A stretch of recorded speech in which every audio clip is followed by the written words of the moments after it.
Imagine realms in our world that defy maps and borders entirely.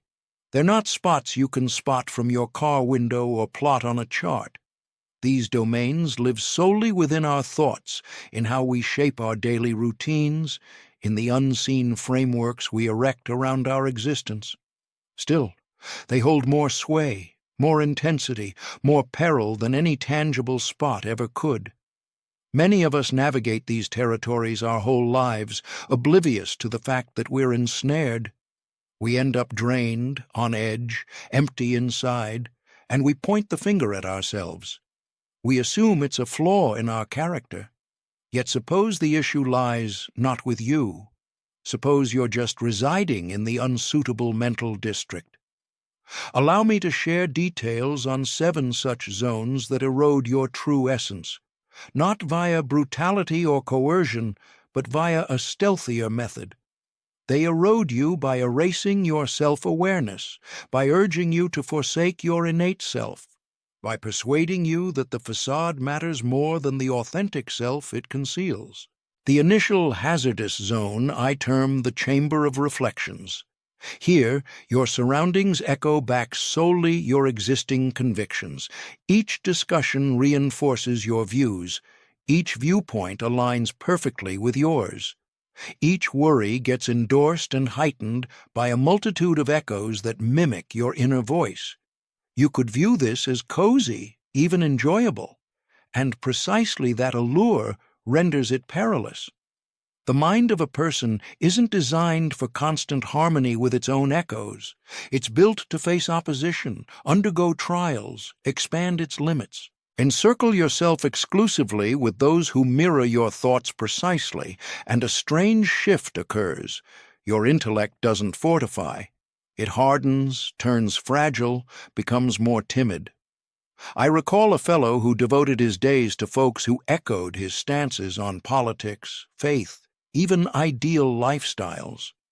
He believed he was prudent, sticking to his tribe, but he overlooked how his thinking ability was contracting.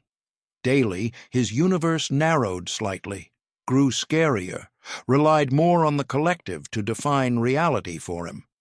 The chamber of reflections fosters dread of novel concepts. A fresh idea strikes as an assault. An alternate angle seems like disloyalty. You fuse so deeply with your convictions that doubting them feels fatal. Thus, you grip the reflections harder, insisting they display only your preferred image. But grasp this key point. Dwelling in the chamber of reflections means you're not truly pondering. You're merely reciting. You're not evolving. You're solidifying. You're not deepening your authenticity. You're diminishing it. The exit route is straightforward, though demanding. Intentionally pursue perspectives that unsettle you. Not for debate or refutation, but to sense your thoughts expanding, to recall the sensation of uncertainty, to ponder, to probe even your most treasured assumptions. The next perilous domain is the field of rivalry. Here, you gauge your value against others' accomplishments, standing, belongings, and triumphs. In this space, your efforts never fully suffice since somewhere, someone outperforms you in speed, scale, or flair. The field of rivalry is odd because it masquerades as drive. We convince ourselves that sizing up against peers will spur betterment. Observe the real outcome, though. Residing here doesn't ignite inspiration. It saps your energy. Each milestone rings empty, inadequate beside another's. Every victory prompts, "And how do they stack up?" I think of a lady who earned a workplace advancement after years of effort. Rather than elation, her mind fixated on a coworker elevated even further. Her win lost meaning because another's surpassed it. Spot the snare? She'd surrendered her ability to find fulfillment in her own journey. The field of rivalry rests on a core misunderstanding. It frames existence like a contest with one end point, as if a universal yardstick could order all lives. But that's absurd. Your path isn't measurable against another's. You're not vying with humankind at large. You're charting your unique course, engaging your personal challenge. Inhabiting the field of rivalry, you cease chasing what truly delights you and begin pursuing acclaim. You tune out your inner yearnings and start acting for a phantom crowd. You get so occupied tallying points that you neglect genuine living. Breaking free demands a bold shift. Cease all gauging. Not sporadically, but utterly. You must discover how to pursue activities just because they bring you joy, not because they'll wow anybody else. You've got to rediscover that kid-like ability to have fun without tallying points, to invent without craving recognition, to simply be without always sizing up your position. The next hazardous spot is the stage of disguises. Here, genuineness gets penalized while acting out a role gets praised. You pick up the habit of displaying only those aspects of yourself that seem likable, noteworthy, or handy. Anything else has to stay concealed behind a meticulously built front. Sure, we all put on some kind of front to a certain extent. That's normal, even essential. You wouldn't spill your innermost thoughts to the cashier or reveal your profound anxieties during a work conference, yet the stage of disguises stands apart. In that space, the disguise grows so dense and fixed that you lose sight of the person underneath. There was this fellow I knew who labored in an environment where any sign of vulnerability spelled professional ruin. He got adept at chuckling at humorless quips, nodding along to views he detested, and burying every trait that clashed with the sanctioned persona. And after decades of this charade, a horrifying shift occurred. He had no clue anymore about his authentic identity. The disguise had turned into the sole self he could identify with. That's the damage the stage of disguises inflicts. It doesn't merely conceal your real essence. It gradually wipes it away, so subtly that eventually, when you grasp for your core, there's emptiness. You've turned into an empty act, a mobile outfit with nobody at the helm. The sneakiest aspect is the sheer fatigue it demands. Each exchange calls for precise strategizing. What words can I use? What should I conceal? How ought I present myself? You return from a day amid the disguises utterly spent, not from true involvement, but from the relentless strain of impersonating another. And the bitter irony? The very goals you're chasing via this act, bonds, inclusion, validation, can only emerge through being real. The act breeds the very solitude it aims to escape. You end up encircled by folks who barely know the real you, in ties that ring oddly vacant, gaining nods of approval that ring hollow since they're aimed at your facade, not you. Escaping the stage demands bravery. Start peeling away the disguise tentatively, gauging who sticks around and who bails. And indeed, certain individuals will depart, the ones who favored your act over your truth. But that's no setback. That's freedom. For those who linger, along with fresh arrivals, will connect with the actual you, not your get-up. The final perilous area is the chamber of quietude, not the beneficial sort, the reflective hush where insight flourishes. No, this is the poisonous quiet where wounds get interred, desires get rejected, and honesty feels too risky to voice. Plenty of us were raised in households that ran this way. On the outside, all seemed smooth. No outbursts, no glaring issues. But under that agreeable exterior, everyone was gradually choking. Emotions stayed unvoiced. Conflicts went untouched.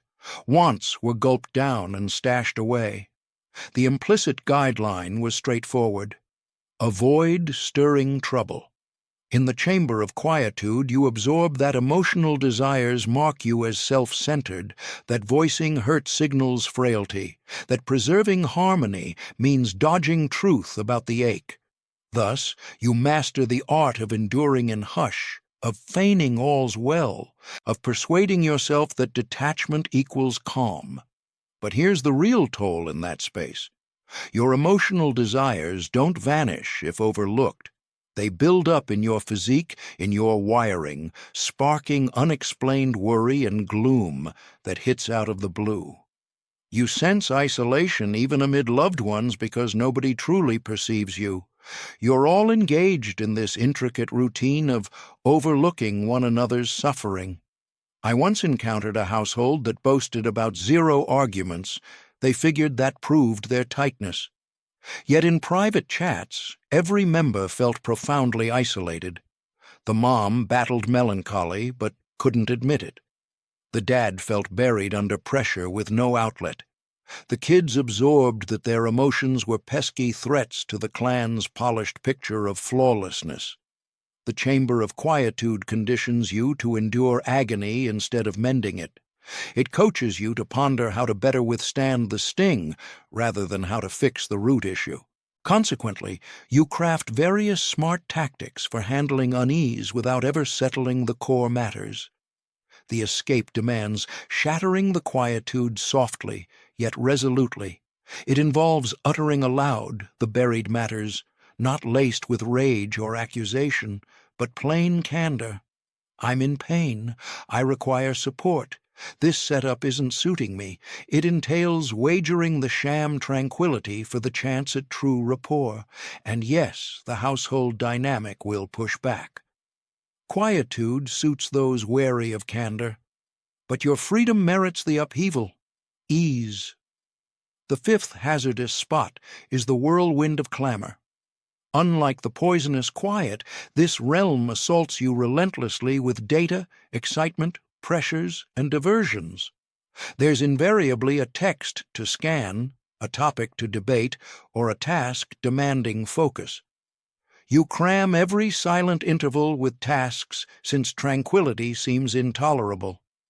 You could assume this mirrors contemporary existence, and in part you're correct. Yet this domain predates our present age by far.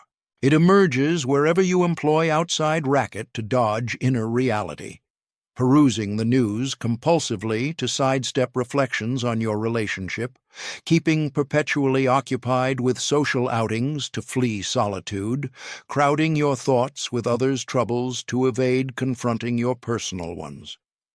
The whirlwind of clamor entices because it appears efficient.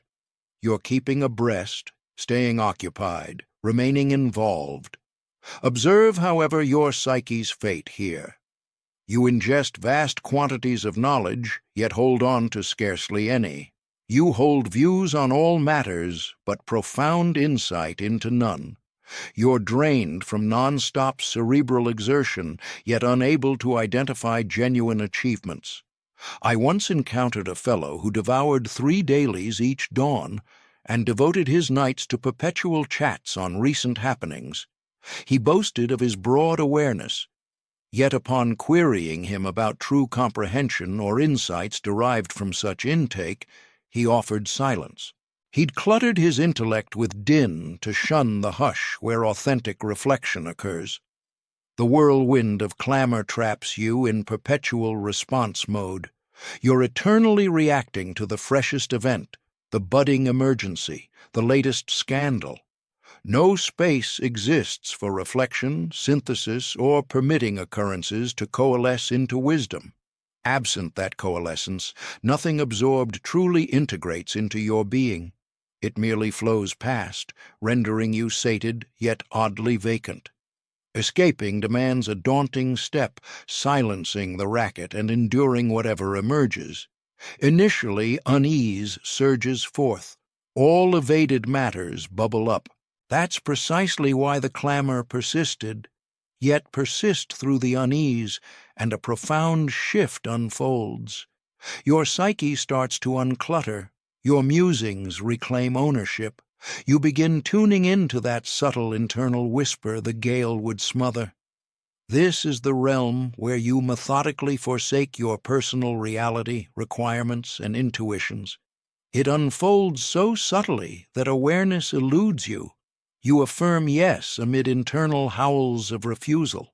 You linger in depleting scenarios since departure seems arduous. You opt for the conventional over the genuine, the secure over the honest. Within the vault of personal disloyalty, you master self-neglect. A query about your desires yields blankness, as you've long prioritized others' wishes, seeming feasibility or conflict evasion. Your visceral signals, once sharp and robust, fade to murmurs you've trained yourself to dismiss. I met a lady who'd endured 2 decades in an indifferent profession, wed to an unloved partner, in a locale that saddened her. Probing her rationale, she cited logic. Kin endorsed it. The role offered stability. The union provided steadiness. She'd constructed her existence on communal practicality, utterly overlooking her innate alignments. Such is the vault of personal disloyalty's toll. It persuades you that adulthood entails suppressing yearnings, duty demands forsaking authenticity, and decency means self-abandonment. Thus, you accumulate countless minor concessions, each imperceptible, until dawn breaks and you perceive you're inhabiting another's narrative. The harshest irony lies in society's acclaim for such disloyalty. Labels of maturity attach when you disregard necessities, duty when you forfeit joy, altruism when others precede you. Yet this isn't nobility. It's gradual soul erosion. Authentic affection for others eludes the self-betrayer. You can't dispense from a depleted source. Liberation calls for an act that initially seems egotistical. Reconnect with your core. What do I truly desire? How does this resonate physically? What constitutes my essence? Irrespective of external anticipations, then the most intimidating aspect. Act upon these revelations. Disappointment will arise among some.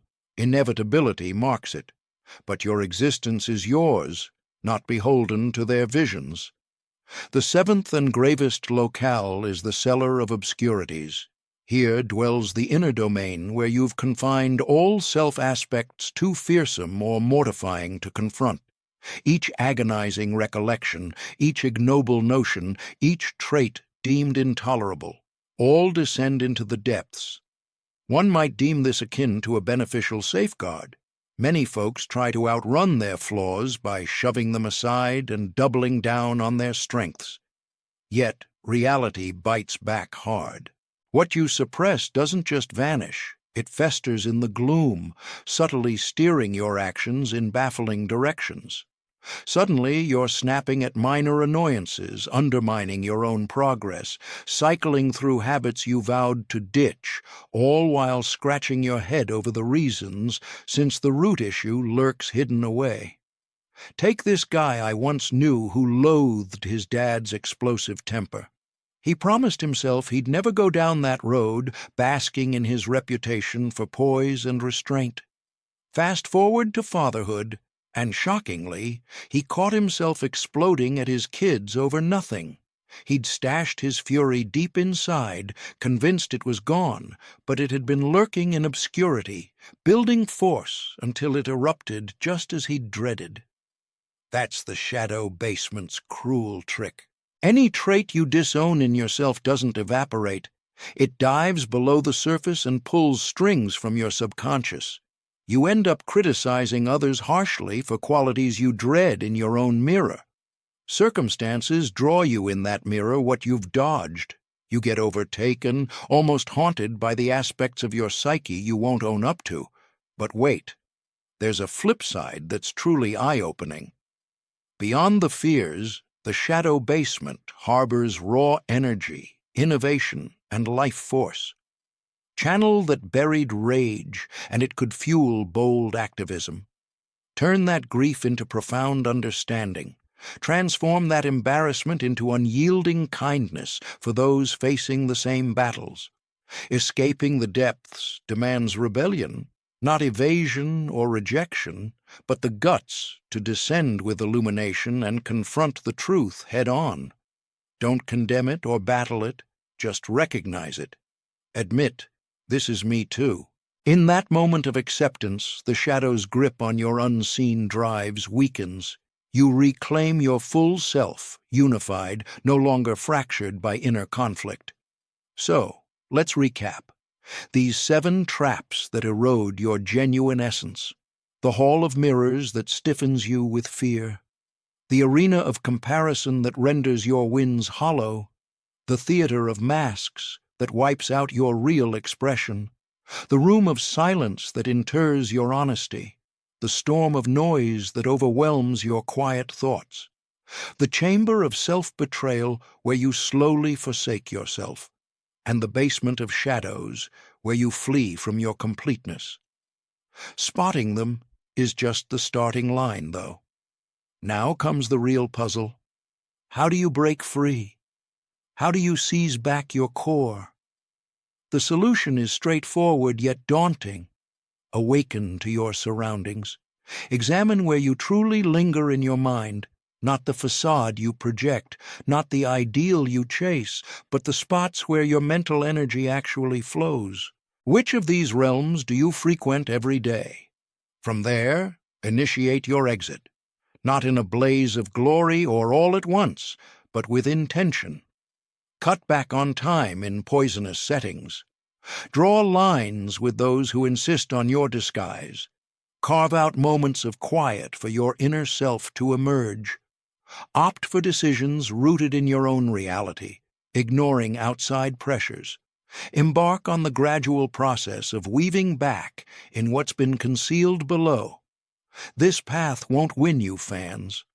Those settled in these zones will sense the threat in your move and lash out, labeling you self-centered for guarding your space, odd for showing your true colors, reclusive for craving solitude, or flaky for honoring your inner compass. Ignore the noise. Your liberty outweighs their unease, and on the flip side, you'll uncover something profound. Stepping away doesn't merely ease the pain, it reshapes you. Connections grow richer, grounded in reality over show. Your efforts gain purpose, drawn from your unfiltered being. Your thoughts sharpen, freed from clutter and rivalry. Vitality surges back as you cease forsaking yourself. Most crucially, your shift inspires others to follow. By opting out of these poisonous cycles, you open doors for escape. Loved ones might start voicing their realities. Pals could shed their facades. Your job environment might soften into something more genuine, not from lectures, but from witnessing a viable alternative. These traps endure because we all tacitly consent to dwell there. Yet, when sufficient people pick autonomy, the entire dynamic transforms. One soul's release sends waves rippling farther than imaginable. Pause and reflect. Which of these spots have you treated like home base? Where's your mental focus draining away? What steps would unlock your departure? Because the inspiring reality is this: you're not trapped. These areas lack barriers beyond the illusions you hold on to. The hall of mirrors? Step toward a fresh perspective. The arena of comparison? Quit tallying points. The theater of masks? Drop the act. The room of quietude? Utter your reality. The tempest of clamor? Shut it down. The vault of self-sabotage? Prioritize your essence. The depths of obscurity? Venture downward with intrigue rather than dread. Your authentic identity hasn't vanished. It's merely concealed beneath strata of conformity, pretense, and apprehension. Yet it endures, patiently awaiting your rediscovery of the person you truly are, beyond the facades and concessions. The essence of your existence isn't about masterfully traversing these perilous realms. It's about acknowledging them, departing from them, and uncovering what persists once you cease guarding, acting, or concealing. What persists is you, the genuine you, the observer who's always been present, anticipating, prepared to embrace life anew. Upon reconnecting with that core, you'll marvel at how you once confused these confinements for sanctuaries. You'll perceive with clarity that liberation has forever been attainable, merely a single sincere decision distant. The portal was never secured. You were merely hesitant to swing it wide, but now awareness dawns. These 7 hazardous domains do persist. Indeed, yet so does the path to escape. And escape commences with discerning your current position, confessing it forthrightly, and advancing with a modest stride toward authenticity. Not deferred to tomorrow, not awaiting ideal circumstances, but immediately, perpetually in the present. This serves as your summons, not toward flawlessness, not to some remote triumph, but to the straightforward practice of returning to your innermost being, to existing from your nucleus rather than trepidation, to composing your unique melody instead of swaying to another's rhythm. Those hazardous domains will linger eternally, extending their deceptive solaces and accustomed cages. But you needn't heed their call. You hold the power to diverge. You can exit the gallery of illusions and enter authentic dialogue. You can abandon the Colosseum and chase pursuits that genuinely spark delight. You can shed the disguise and embrace vulnerability and visibility. You can shatter the hush and proclaim your verity. You can mute the din and attune to your inner voice. You can halt the disloyalty to yourself and begin revering your innate wisdom. You can plunge into the undercroft and assimilate your darker facets. This labor demands effort, yet it stands as the sole pursuit of true significance. For what value lies in a lifetime confined to these spaces? What purpose serves endurance if you've forfeited your core along the way? Your authentic self beckons, not from a far-off tomorrow, but from this very instant, this precise moment, underneath every shield of safeguard and showmanship. It's lingered in anticipation of your recollection, yearning for your return. The query remains, will you?